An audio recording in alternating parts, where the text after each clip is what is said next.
Men det är inte Emma som jag är rädd för då? Jo, Emma är det. Har hon slutat? En plan så bra. Som var ny. Så. Ja, men jag är ganska ny här. Men hon var Nej, det kan inte vara Emma. Det måste ha varit en annan Sanna. Sanna Wahlqvist.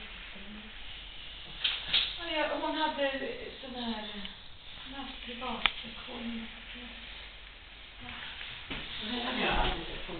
Ja, hon sa ju en och hon haft den här måndagsgruppen som jag lidit igen. Det var så här hamnade. Men jag vet inte. Jag har hetat Åsa. Jag är ju ingen stjärna. Det var inte Emma i alla fall. För Emma skulle för gammal länge sedan. Och hon har jobbat här i 56 eller något. Ja, men det var liksom så jag kände inte alla nästan. Nej, men det var någon som... Det var inte hon vid det. Den här Åsa som kom från någon kunskap här. Ja, hon ska ju börja jobba här nu. Ska hon det? Linda ska gå på tjänstledigt. Bra tid. Det är liksom det är hårt det här. Ja, Just nu är det många jobbigt. Jag vet.